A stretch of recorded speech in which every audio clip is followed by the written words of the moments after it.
Assalamualaikum adik-adik. Hai, bertemu lagi bersama Kak Rahma. Bagaimana nih kabarnya hari ini? Semoga kita semua selalu diberikan nikmat sehat oleh Allah ya. Amin. Dan jangan lupa tetap patuhi protokol kesehatan ya. Ketika kalian keluar rumah, jangan lupa tetap memakai masker, selalu mencuci tangan atau memakai hand sanitizer setelah atau sebelum menyentuh sesuatu, dan tetap menjaga jarak terutama di area umum. Nah, hari ini kita akan belajar tentang kekongruenan bangun datar. Kakak harap setelah kalian menonton dan mempelajari materi ini, kalian akan dapat mengidentifikasi kekongruenan dua bangun datar, mengidentifikasi persyaratan dua bangun datar yang kongruen, menentukan panjang sisi dan besar sudut dua bangun datar yang kongruen, dan menyelesaikan permasalahan nyata yang berkaitan dengan kekongruenan dua bangun datar. Oke, langsung saja kita ke materinya ya. Nah, apa sih kekongruenan itu? Dua benda dikatakan kongruen apabila keduanya memiliki bentuk dan ukuran yang sama. Nah, di sini kakak punya contoh dua buah bingkai foto. Nah, jika kita perhatikan, dua buah bingkai foto ini memiliki bentuk yang sama, yaitu bingkai A memiliki bentuk persegi panjang, bingkai B juga memiliki bentuk persegi panjang. Kemudian, jika kita perhatikan ukurannya, bingkai A memiliki panjang 8 cm dan lebar 6 cm. Kemudian, bingkai B juga memiliki panjang 8 cm dan lebar 6 cm. Maka dapat kita simpulkan bahwa bingkai A dan bingkai B kongruen karena memiliki bentuk dan ukuran yang sama. Atau dapat kita simbolkan seperti ini. A kongruen dengan B. Nah, ini adalah simbol dari kekongruenan. Lalu, bagaimana jika bentuknya seperti ini? Apakah bingkai A dan bingkai B kongruen? Kita perhatikan bingkai A dan bingkai B memiliki bentuk yang sama, yaitu sama-sama persegi panjang. Tapi, jika kita perhatikan ukurannya, ukuran bingkai A panjangnya 8 cm dan lebarnya 6 cm. Sedangkan ukuran bingkai B panjangnya 6 cm dan lebarnya 4 cm. Maka dapat kita simpulkan bahwa bingkai A dan bingkai B tidaklah kongruen, atau dapat kita simpulkan seperti ini. A tidak kongruen dengan B. Lalu, apa saja sih syarat dari kekongruenan bangun datar?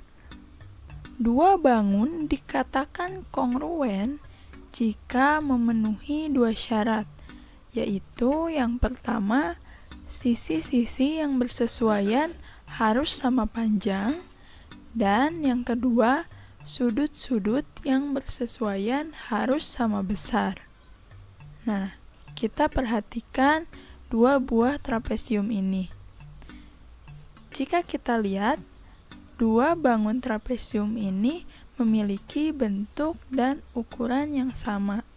Nah, bisa kita lihat bahwa sisi AB sama dengan sisi JK, sehingga sisi AB dan JK adalah sisi yang bersesuaian.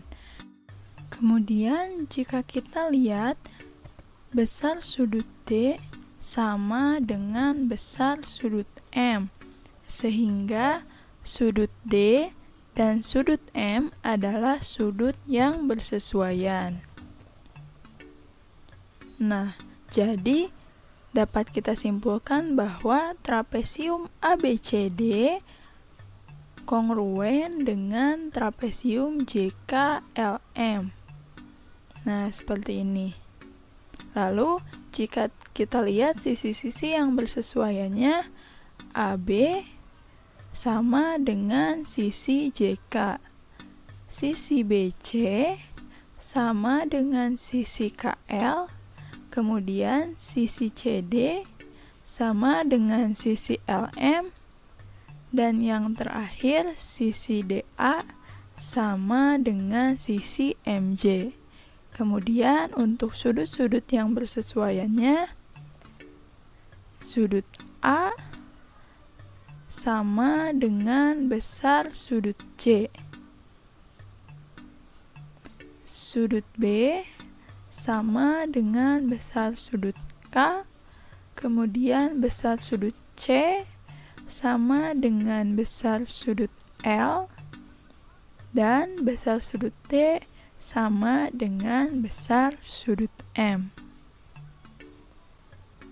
Tapi bagaimana jika bentuknya seperti ini? Dapat kita lihat, kedua trapesium ini memiliki bentuk dan ukuran yang sama, hanya saja letak posisinya yang berbeda.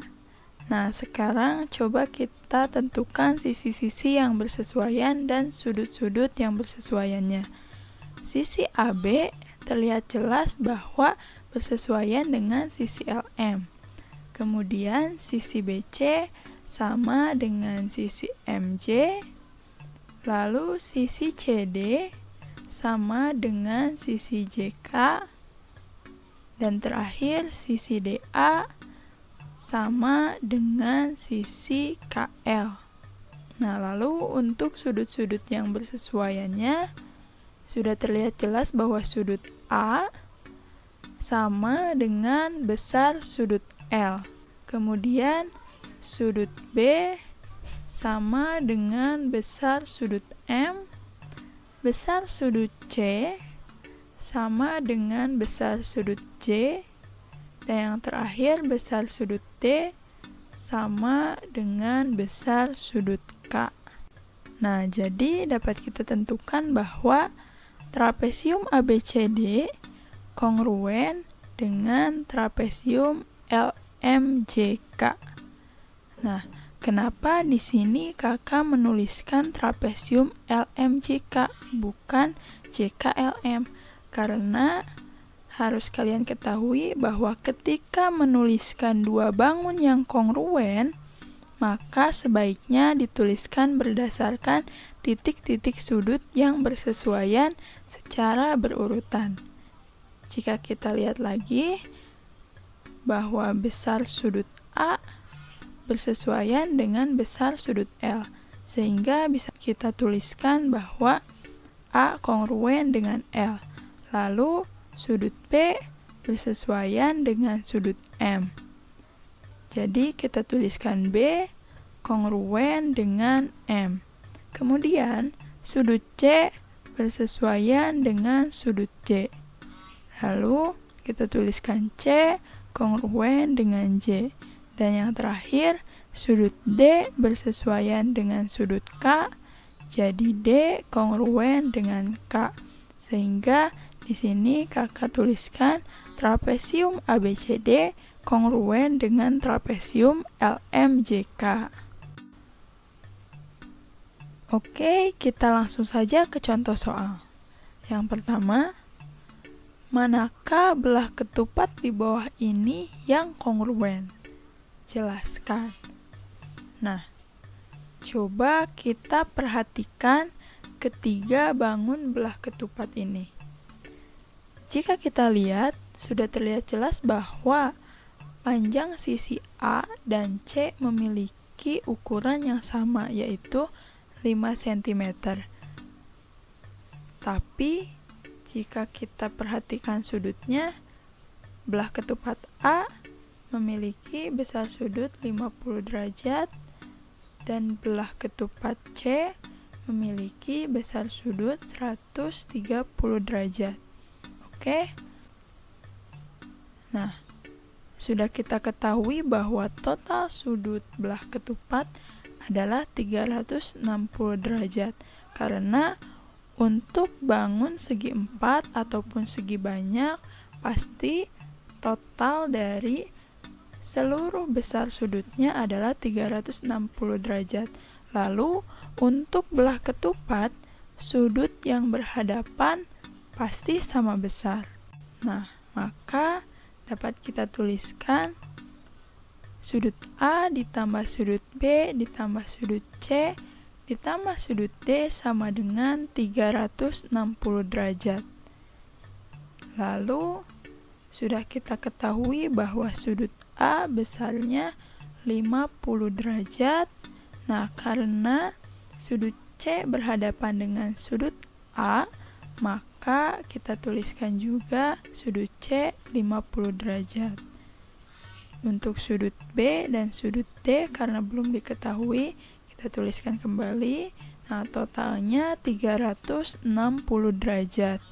Nah, lalu 50 derajat ditambah 50 derajat hasilnya 100 derajat. Jadi dapat kita tuliskan sudut B ditambah sudut D sama dengan 360 derajat dikurangi dari hasil penjumlahan sudut A dan sudut C tadi 100 derajat.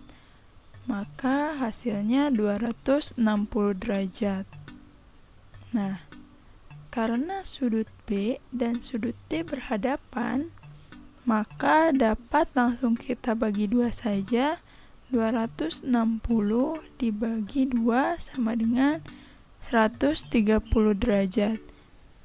Jadi besar sudut B 130 derajat dan sudut D juga 130 derajat. Nah, seperti ini.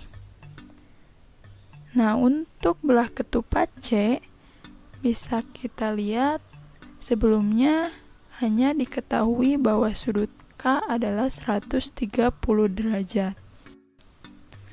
Nah, karena sudut M berhadapan dengan sudut K, maka sudut M juga besarnya 130 derajat. Nah, lalu hasil penjumlahan sudut KLMN adalah 360 derajat. Kita kurangi dengan hasil dari penjumlahan dari sudut K dengan sudut M. Hasilnya 260 derajat. Nah, sisanya adalah 100 derajat, maka karena sudut N dan sudut L berhadapan sehingga memiliki besar sudut yang sama. Jadi tinggal kita bagi 2 bahwa sudut N 50 derajat, sudut L juga 50 derajat. Sehingga bisa kita simpulkan bahwa belah ketupat ABCD kongruen dengan belah ketupat LKNM. Nah, jadi belah ketupat yang kongruen adalah belah ketupat A dan belah ketupat C.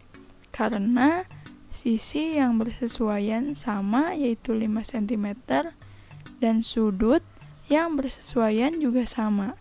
Ada yang 50 derajat, ada juga yang 130 derajat. Lalu kita lanjutkan ke contoh soal yang kedua. Pak Bimo berencana akan membuat 2 mainan.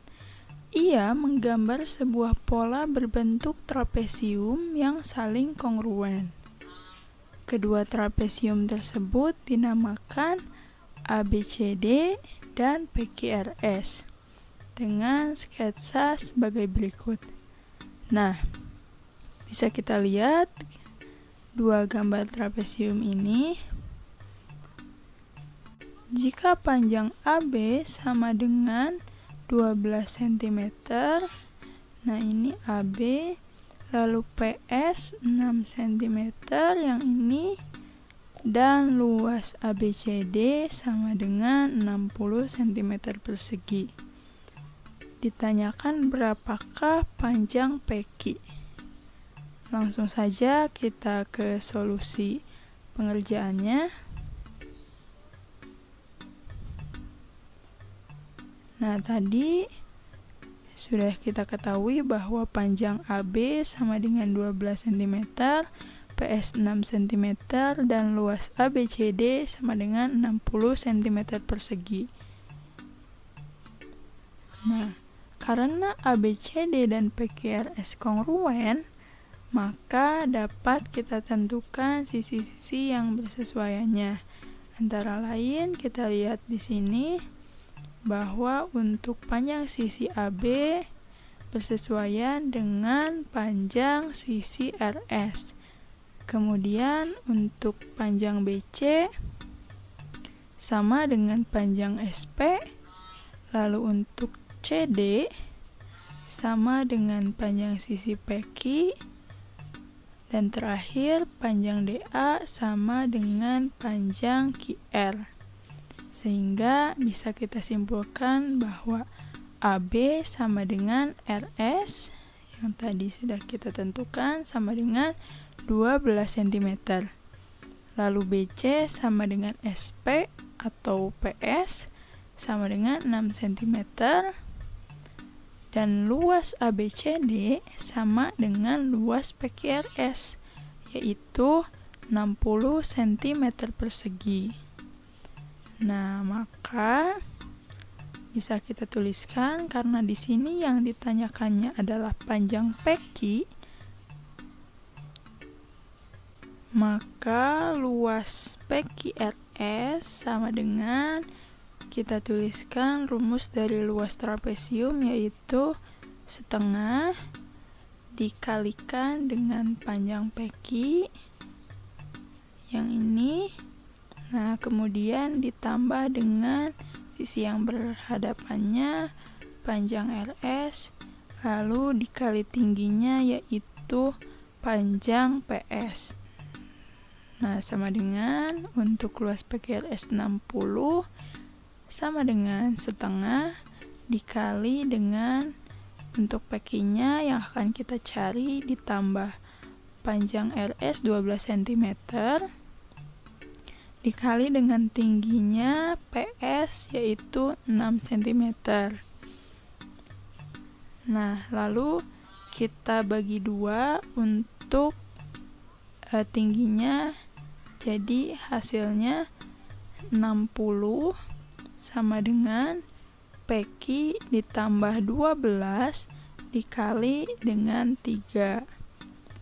Nah, lalu 3-nya kita pindah ruaskan ke ruas kiri, jadi 60 dibagi 3 sama dengan PQ ditambah 12.